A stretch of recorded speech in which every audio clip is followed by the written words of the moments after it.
Masyarakat adat Petalangan merupakan warga tempatan di Kabupaten Pelalawan, Provinsi Riau. Selama bertahun-tahun, hutan sumber kehidupan mereka dijarah dan beralih fungsi menjadi perkebunan kelapa sawit. Kini, masyarakat Petalangan mengambil tindakan untuk menyelamatkan hutan. Mereka menjaga kekayaan alam di sekitar desa yang masih tersisa. Dalam episode 1000 meter minggu ini, saya mengajak Anda melihat proses resolusi konflik di Taman Nasional Tesonilo. Sebuah konflik akibat perebutan ruang yang tidak hanya terjadi antar manusia, namun juga manusia dengan satwa. Sekaligus melihat bagaimana tradisi menjembatani pemenuhan kesejahteraan dengan upaya pelestarian lingkungan.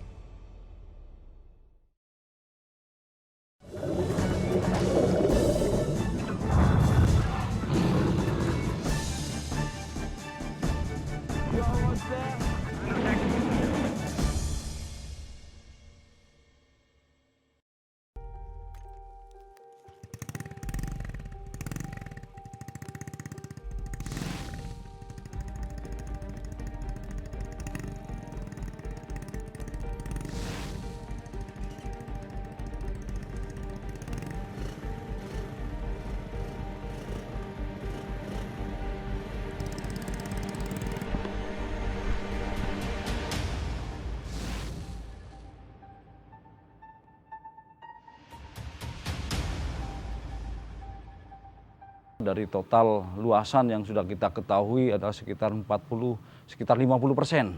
Itu Taman Nasional sudah dirambah.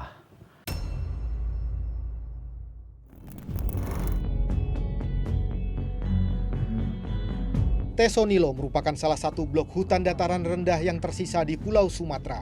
Di sini perambahan terjadi besar-besaran selama bertahun-tahun. Alih-alih diberantas, hingga kini perambahan terus terjadi. Inisiasi kita untuk mendukung patroli Pam Swakarsa atau patroli masyarakat itu adalah disadari dengan kenyataan bahwasanya kita memerlukan para pihak untuk terlibat dalam perlindungan Taman Nasional. Ada 3 tim patroli masyarakat yang kita bentuk di Desa Situgal, Desa Air Hitam, dan Desa Lubuk Kembang Bungo. Tim patroli ini adalah tim berasal dari masyarakat dan mereka adalah masyarakat lokal sehingga mereka dipandang lebih tanda petik mempunyai kewibawaan.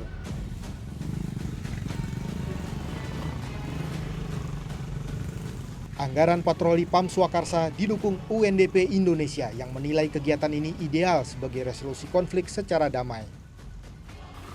Lebih efektif daripada melakukan penegakan hukum. Ternyata karena penegakan hukum yang dilakukan mungkin belum memberikan efek jera.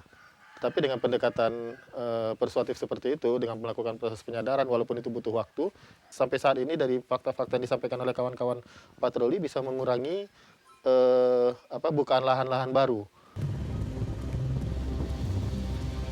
Tugas kami adalah menjaga hutan yang masih tersisa. Jadi kami aturlah kan, bisa aja mungkin 1 minggu itu 3 hari, 4 hari, 3 hari, 2 hari. Yang penting 1 bulan itu 10 hari. Kalau kami bilang misal terus 10 hari, nanti mungkin di belakang ada orang numbang. Tapi kalau kita dengan jaga jarak, misalnya 3 hari, setelah itu lagi patroli lagi, sehingga ada kesempatan bagi orang mungkin untuk merambah atau untuk ekologing tidak ada kan gitu.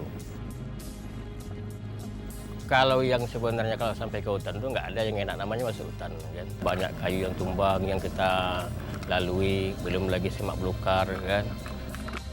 Berangkat jam 8, jam 4 udah pulang. Nah, besoknya pergi lagi, kayak gitu juga angkat jam 8, jam 4 pulang. Alhamdulillah semenjak kami patroli ini nampaknya perambahan itu udah mulai kurang. Berkurang namun belum hilang. Memberantas perambahan memang tidak semudah membalik telapak tangan. Gegabah mengambil langkah justru berpotensi menjadi konflik. Terkait status lahan, konflik lahan, karena ini land tenure di sini persoalan konflik lahan, tidak bisa mereka menyelesaikan itu, ya kan? Kehutanan apakah mampu menyelesaikan status juga tidak, karena ini ada Badan Pertanahan Nasional yang terlibat di sana. Sosial masyarakat, pemberdayaan masyarakat, siapa? Itu milik pemerintah daerah, kabupaten. Ada 3 kabupaten di sana, termasuk provinsi. Kemudian terkait sosial, siapa yang bertanggung jawab? Perkebunan di mana letaknya? Karena di sini itu yang saya katakan harus semuanya kumpul, duduk, dan membuat disepakati satu katakanlah master plan penanganan konflik.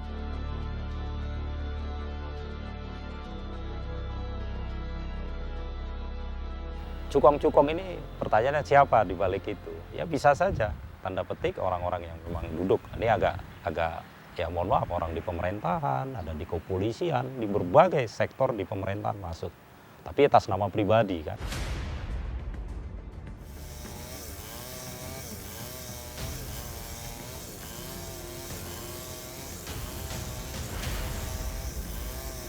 Patroli masyarakat ini memang hanya mampu menjaga secuil areal Taman Nasional. Legitimasi mereka hanya sebatas wilayah desa dan adat. Tetapi pesan konservasi yang mereka sampaikan menyebar bagaikan virus di tengah masyarakat.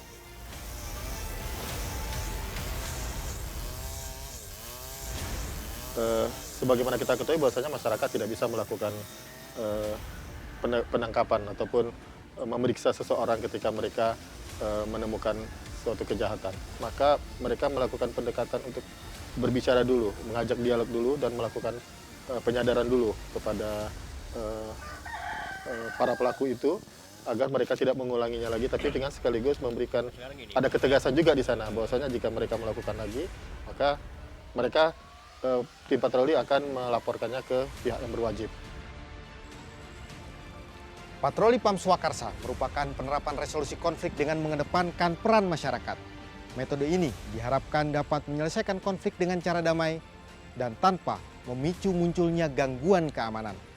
Namun, persoalan di Taman Nasional Tesonilo memang multidimensi. Konflik tidak hanya terjadi antar manusia, namun juga terjadi antara manusia dengan satwa. Tidak kemungkinan kita ketemu dengan gajah liar, kita langsung melakukan kalau dengan patroli itu kita lakukan penggiringan.